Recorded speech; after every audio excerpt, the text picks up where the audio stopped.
Lanjutan pembahasan kitab Minhajul Abidin karangan Syekh Imam Hujjatul Islam Imam Al-Ghazali qaddasallahu sirrahu wa nafa'ana bi'ilmihi fid darain. Al-Fatihah.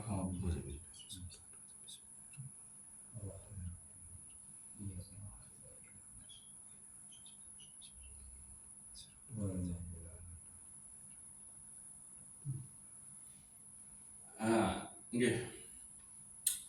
Jadi setelah ketahuan 4 hal sehalangi ibadah tujuh besida Allah Subhanahu wa Ta'ala lika, yang bisa pertama adalah permasalahan dunia, lalu makhluk, lalu setan, lalu nafsu. Maka makin kita bahas hal-hal seemang pun sifatnya tidak menentu, dia keadaan berubah-ubah, itu yang akan justru merusak ibadah terkulit besida Allah Subhanahu wa Ta'ala. Nah, lagu sendeman tujuh nikah, maka niki harus dilawan dulu gitu. Nah, jangan sampai cinta dunia atau i'tiradu anid dunia. Ya, jangan sampai cinta terhadap dunia itu gitu. Jadi dunia justru kita jadikan sebagai darul amal, tempat kita beramal soleh. Lalu sampai perhiasan dunia nikah, kesenangan dunia nikah, justru ia pihak kita napiaran ndek beribadah, lalai beribadah kulit desida Allah Subhanahu wa Ta'ala. Jadi ia tanta lawan niki. Nah, makhluk nikah, maka kita usahakan menghindar untuk bergaul dengan orang-orang yang tidak napiaran bisa mengajak kita untuk taat kepada Allah Subhanahu wa Ta'ala. Bukan berarti harus nafiaran harus ndek berteman, tetap berteman, cuma harus jaga jarak. Karena khawatir justru kita laun ke miluan. Lalu as-syaitan, jelas setan ini adalah musuh yang nyata. Maka al-harbu anis syaitan, maka kita harus memerangi setan nikah gitu. Lalu keempat adalah nafsu, yaitu berjuang untuk, caranya adalah berjuang untuk melawan hawa nafsu nikah. Nah, dari selapu niki keempat niki, maka paling selalu menyertai kita niki adalah nafsu niki. Lamun setan niki masih kita bisa taklukkan setan. Pergaulan kita bisa menghindar, dunia juga bisa kita ini. Tapi kalau ini nafsu niki, karena dia tahu nabi aranda, dia tahu pisah beki itu searah nafsu. Lamun dia arah nafsu dia manusia arah. Nah, gitu. Cuma yang harus ini adalah nafsu yang di situ menggerakkan kita untuk jauh dari Allah Subhanahu wa Ta'ala, itu yang di ini. Maka oleh surat Yusuf ayat 53 di situ dijelaskan sebetulnya.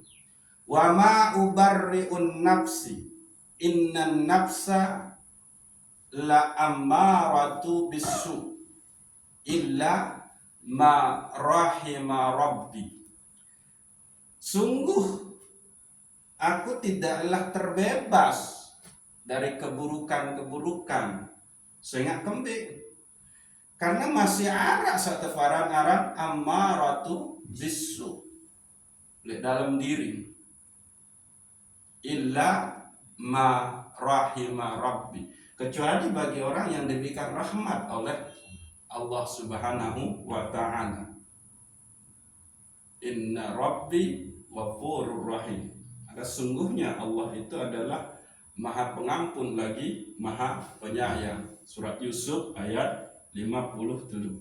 Jadi ini nggak bisa dihilangkan ini, tapi dia harus dikekang sehingga dia tidak lagi memerintah kita, banyak nyuruh-nyuruh kita untuk melakukan kemaksiatan atau fujur. Gitu. Nah, maka orang yang bisa melawan ini semua adalah dia yang bertakwa. Ini gitu. Nah, oleh pembahasan berikut nikah gitu, karena kita akan terus berhadapan dengan hawa nafsu ini, maka harus disadari pula satu keadaan yang sifatnya dia berubah-ubah gitu. Namun niki udah pasti nih, ini udah pasti kita akan berhadapan dengan dunia, dengan makhluk, dengan setan, dengan nafsu. Udah pasti nih kita.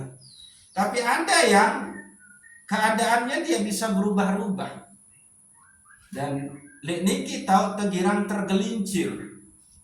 Apa itu? Dalam permasalahan rezeki. Niki. Hati-hati di sini kan. Bahasa Imam Al-Ghazali, nih kan? Orang yang sudah terlepas dari cinta dunia, terlepas dari makhluk, ketergantungannya dengan makhluk, sesama makhluk, terlepas dari setan, bahkan dia sudah bisa melawan hawa nafsunya, tapi pada saat dia berhadapan dengan permasalahan ini, dia bisa kembali lagi. Tujuan ibadah ini kan bisa bergeser lagi kan? Gitu. Niki. Karena kembali keadaan rezeki niki tidak menentu. Terkadang luwe, terkadang gede. Niki. Gitu.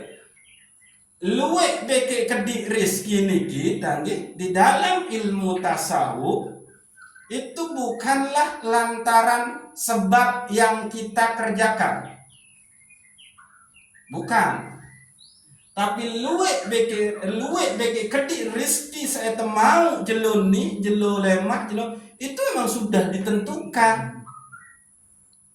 Cuma ruang doang secara zahir. Sebab luwe beke kedi rezeki nikah adalah tergantung dari usaha. Kezahiran ya menu. Yang pada hakikatnya luwe ke kedi nikah sudah emang sudah ditentukan di situ. Hari ini yang semeni, lema yang semeni itu sudah ini tidak dipengaruhi oleh asbab. Tidak dipengaruhi oleh posisi kedudukan secara hakikat. Secara syariatnya, secara zahirnya iya. Luwe beke ndek rezeki nikah tergantung dari ikhtiar. Ya lamunan pengusaha beli marak misalkan Sandiaga Uno, Surya Paloh, terus seyaran kan sesugih-sugih lalu oleh Indonesia ini ya. Terlihatnya seperti itu kan. Tapi pada hakikatnya itu semua sudah menjadi ketentuan secara azali oleh Allah Subhanahu wa ta'ala. Maka di sini ini yang harus dipahami. keadaan rizki yang tidak menentu. Ini bisa menggoyahkan tujuan beribadah kita. Gitu. Nah, terus sak kedua adalah itu rasa takut. Nah, sak ketelun adalah penderitaan. Sak keempat adalah ragamnya takdir. Nah, niki. Gitu.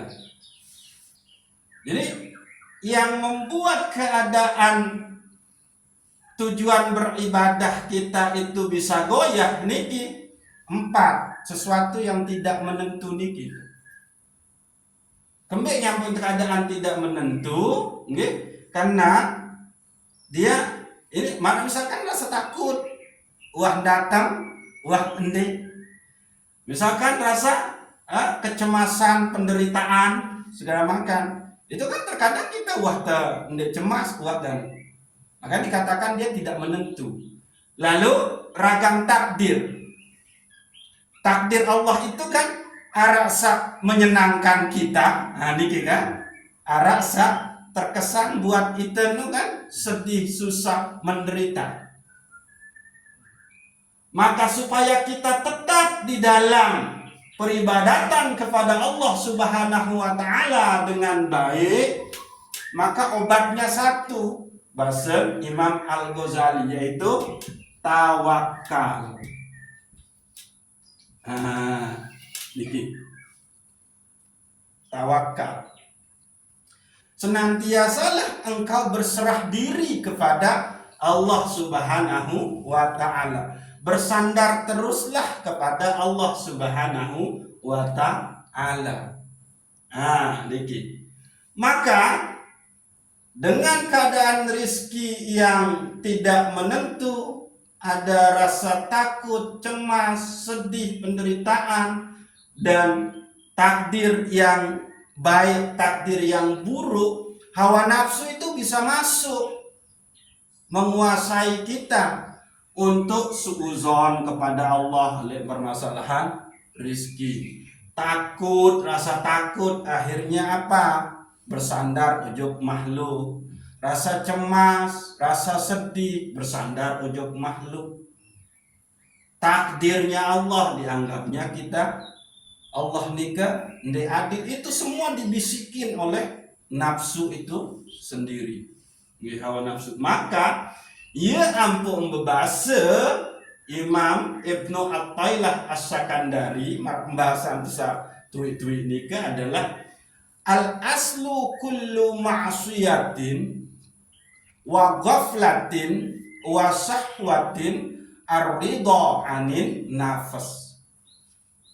Nah, asal selaku kemaksiatan, asal selaku kelalaian, asal selaku syahwat nikah adalah kita memperturutkan hawa nafsu. Saking khawatir dengan keadaan rizki yang minim, maka nafsu menggoda kita untuk melakukan penipuan, melakukan riba, maling, merampok, korupsi, dan lain sebagainya. Terus dihembuskan di sini.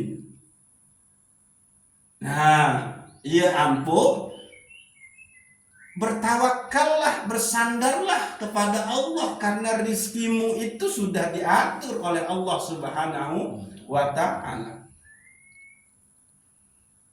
Berlakulah seperti bayi.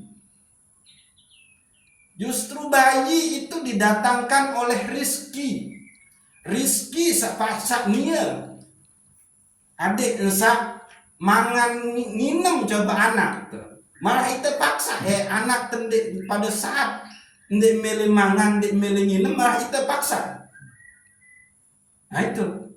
Jadi di dalam masalah berpasrah total kepada Allah Subhanahu wa ta'ala, maka posisi kita itu seperti anak kecil atau bayi Coba bayi yang masih arak di dalam kandungan ibu, coba sih. Rizki yang datang ke dia. Bahkan makanan saentamu ojoknya itu rizki itu sudah diatur. Bisa bermanfaat, bagus untuk bayi searah oleh janin oleh dalam rahim nikah. Nun lahir pun demikian. Selaku rizki datang ujuk nia, bahkan nun lahir saking cemoh nabi aranda tetangga datang tetangga terjenguk. Kenapa bayi seperti itu, anak kecil seperti itu? Karena ia berada di dalam kesucian. Nah, supaya kita kembali seperti bayi, kembali kepada fitrah kita, sehingga kita tidak lagi cemas dengan rizki, tidak lagi cemas dengan penderitaan, tidak lagi meragukan takdir Allah, melainkan harus reda dengan takdir Allah, baik takdir yang bagus maupun takdir yang buruk, maka lawan hawa nafsu itu, sandarkan itu semua kepada Allah Subhanahu wa ta'ala, tawakal penuh. Karena emang saya tidak punya daya dan kekuatan, ya Allah.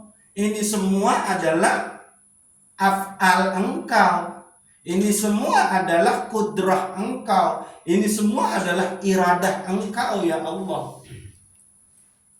Karena emang semuanya adalah disebabkan oleh Engkau, maka aku pasrahkan diriku kepada Engkau untuk larut, melangkah, bergerak di jalan kudrah, di jalan iradahmu, ya Allah. Nah itu dia. Baru dia hawa nafsu ini bisa dikekang, sehingga kita tidak tergelincir oleh hal-hal empat niki. Nah, lagu begitu kita sudah tawakal kepada Allah, maka kembali kita beribadah dengan tekun. Ya, dengan pertolongan Allah, maka kembali kita beribadah dengan tekun. Tapi muncul lagi nafsu di situ. Hati-hati. Ada kalanya nanti di situ kita muncul rasa malas, rasa jenuh, rasa bosan di dalam beribadah. Maka untuk mengobati itu semua, kata Imam Al-Ghazali, haruslah Anda dijaga, harus arak oleh dalam diri tenike adalah ar-raja dan khauf. Nah, niki. Setelah kita bertawakal supaya kita tidak dikuasai oleh hawa nafsu pada 4 hal yang sifatnya tidak menentu ini, maka kita kembali rajin beribadah kepada Allah Subhanahu wa ta'ala. Lalu hawa nafsu masih tetap muncul dalam bentuk nabi, malas, jenuh, bosan di dalam beribadah. Maka untuk melawan itu harus muncul di dalam diri kita itu roja, pengharapan dan rasa takut. Ini. Jadi dengan adanya munculnya roja, harapan kepada Allah Subhanahu wa ta'ala akan rahmatnya, akan fadilah, akan redonya, dengan keadaan ibadah yang kita laksanakan, maka itu akan memicu semangat kita untuk terus beribadah. Pun demikian, ada rasa takut.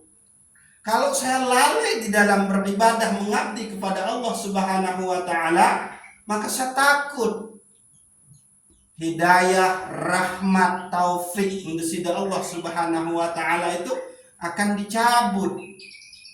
saya tidak mendapatkan keselamatan di dunia dan di akhirat nanti.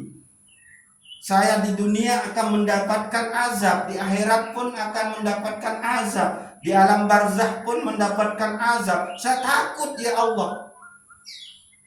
Nah, maka ini dia harus menumbuhkan sifat roja dan khauf kepada Allah Subhanahu wa ta'ala. Lalu ingat, nilai hasil itu jangan disandarkan kepada amal ibadah, disandarkan kepada rahmat Allah Subhanahu wa ta'ala. Maka muncul lagi kekuatan, semangat, gairah untuk beribadah kepada Allah Subhanahu wa ta'ala. Nah, akhirnya dengan pertolongan Allah Subhanahu wa ta'ala, selamat kita dari kemalasan beribadah. Tekun lagi kita beribadah. Tekun lagi kita beribadah. Nah, saking sudah kita tekun beribadah, maka hati-hati malik. Di dalam ketaatan beribadah kita itu nanti nafsu juga akan menggerogoti kita, yaitu dengan munculnya penyakit riya dan ujub. Dikit riya dan wujud ini itu akan merusak ibadah kita. Pamer di dalam beribadah, wujud merasa sombong, kemudian paling alim. Sehingga Imam Ibnu Athaillah mengatakan bahwa jangan engkau senang dengan ketaatan yang engkau merasa itu engkau bisa laksanakan. Tidak, engkau bisa taat itu lantaran anugerah dari Allah Subhanahu wa ta'ala. Niki. Maka untuk menghilangkan kita terbebas dari nafsu riya dan wujud di dalam ketaatan kita, maka haruslah kita dibentengi dengan ikhlas. Ikhlas dan mengingat-ingat kekuasaan Allah Subhanahu wa ta'ala. Niki obatnya. Saya ulang. Setelah kita terlepas dari rasa malas, rasa bosan beribadah, karena muncul rasa pengharapan yang tinggi kepada Allah Subhanahu wa ta'ala akan rahmatnya, dan rasa takut kepada Allah, takut tidak mendapatkan rahmat, sehingga di dunia pun tidak mendapatkan keselamatan, di akhirat tidak mendapatkan keselamatan, maka tumbuh lagi ketaatan kita. Tapi di situ hati-hati akan muncul yang namanya penyakit riya dan ujub. Maka supaya itu bisa tertolak, munculkanlah ikhlas dan senantiasa menyebut, mengingat-ingat kekuasaan Allah Subhanahu wa ta'ala. Ikhlas di dalam beribadah, bahwa inna sholati wa nusuki wa mahyaya wa mamati lillah rabbil alamin. Sungguh sholatku, ibadahku, hidup dan matiku itu adalah untuk karena Allah Subhanahu wa ta'ala. Ingat, kita bisa beribadah itu lantaran anugerah warid dari Allah Subhanahu wa ta'ala. Maka ini ikhlas di dalam beribadah. Lalu yang kedua, sebutlah, ingatlah kekuasaan-kekuasaan Allah yang berlaku di alam ini. Ini dia, gitu. Supaya kita terbebas dari penyakit riya dan ujub di dalam ibadah. Nah, akhirnya dengan pertolongan Allah dia diberikan keikhlasan, terus dia bisa mengingat-ingat kekuasaan Allah yang luar biasa. Hidup dan matinya itu adalah di genggaman kekuasaan Allah Subhanahu wa taala, maka dia tambah taat pun beribadah. Terus dia beribadah tambah banyak. Tapi di situ juga harus onya-onya. Dia harus hati-hati lagi. Dia larut di dalam kenikmatan, kehormatan yang diberikan oleh Allah. Karena dia sudah berikhlas beribadah, dan dia sudah menyadari kekuasaan Allah yang luar biasa, maka di situ akan digerogoti lagi oleh hawa nafsunya. Dia menjadi orang-orang yang kufur, tidak bisa bersyukur atas nikmat Allah Subhanahu wa ta'ala. Nah, maka Allah itu akan cabut nikmat yang Allah berikan dalam bentuk ketaatan itu. Bahaya ini. Maka bahasa Imam Al-Ghazali, supaya kita bisa terbebas dari kekufuran dan pandai menjadi hamba yang bersyukur, maka banyak-banyaklah memuji dan bersyukur atas nikmat Allah Subhanahu wa ta'ala. Kalau sudah demikian, maka dia sudah dekat kepada makom tertinggi, yaitu makom mahabbah. Nah, maka disinilah nanti yang tadi dia mukhlisin. Nah, pembahasan satu ini, dia beribadah dalam posisi mukhlisin. Ikhlasnya itu karena dia tahu kalau kita beribadah ini dan itu akan banyak balasan dari Allah. Maka begitu dia sudah mendekati kepada makom mahabbah, maka pindah dia posisinya, tidak lagi mukhlisin tapi mukhlasin. Nah, niki. Nah, orang yang sudah berada di makom mahabbah dan ibadahnya itu adalah mukhlasin, maka di sini dia sudah merasa jenuh dengan kehidupan dunia ini. Dia kepingin cepat pulang kepada Allah Subhanahu wa ta'ala dan menikmati surga yang dijanjikan oleh Allah Subhanahu wa ta'ala, dan pingin mendapatkan kenikmatan berjumpa dengan Allah Subhanahu wa ta'ala. Ini keadaannya sudah mukhlasi. Nah, maka pentinglah bagi kita untuk senantiasa menghayati ini. Bisa saja kita tergelincir di dalam keadaan rezeki kita. Bisa saja kita tergelincir di dalam rasa takut kita, rasa sedih kita, merasa ini kita. Takdirnya Allah yang dua tadi. Maka bersandarlah kepada Allah, yaitu dengan cara bertawakal.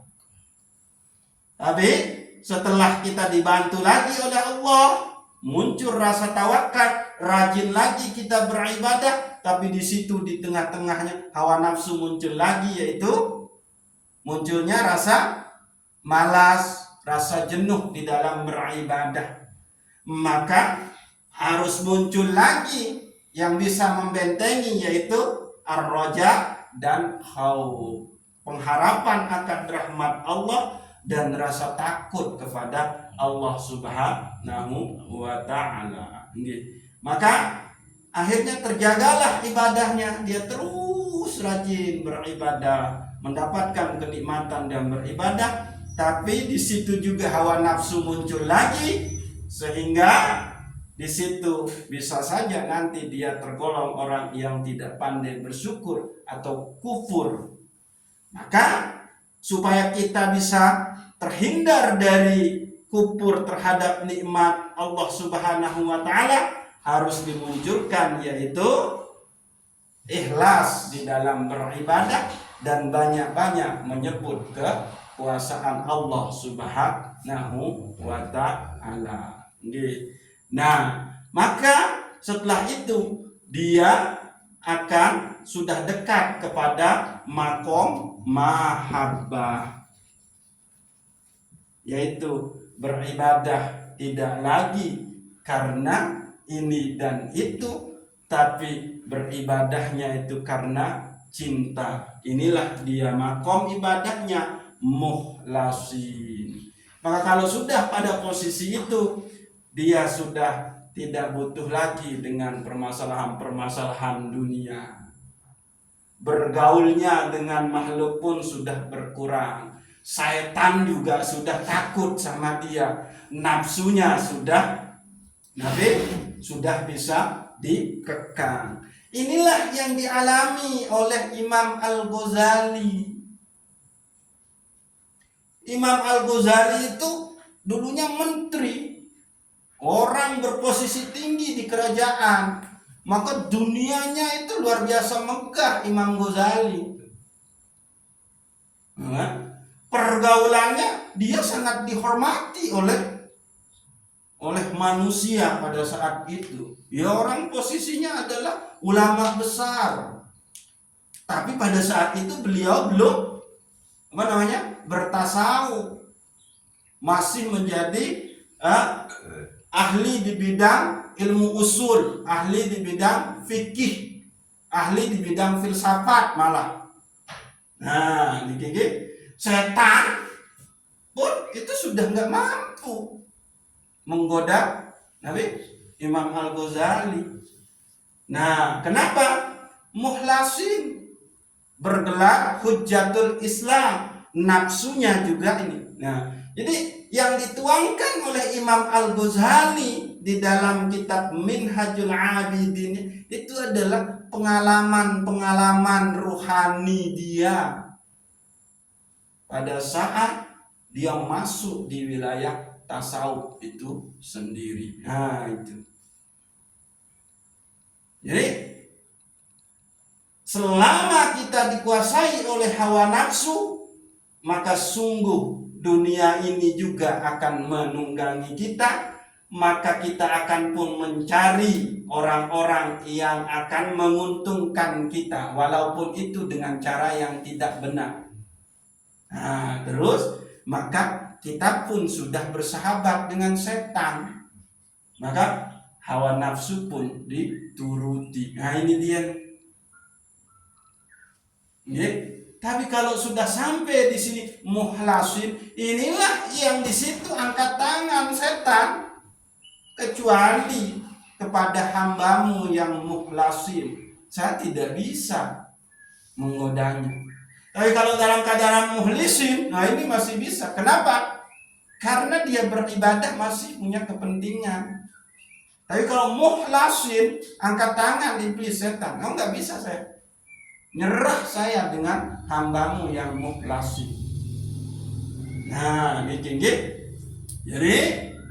inilah hal-hal yang memang perlu kita ketahui di dalam kita nabiaran dan beribadah kepada Allah Subhanahu wa taala. Jadi tujuan kita beribadah itu adalah taqarrub ilallah, yaitu jalan kita mendekatkan diri kepada Allah Subhanahu wa taala.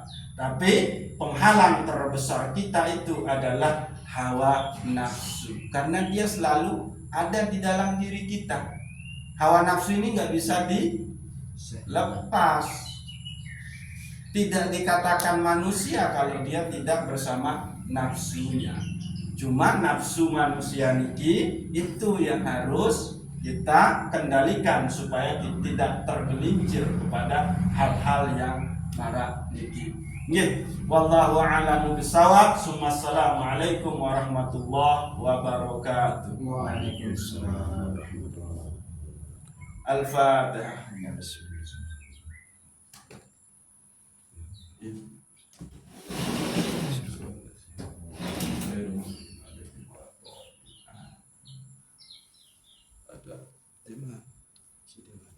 Ya, Tuhan.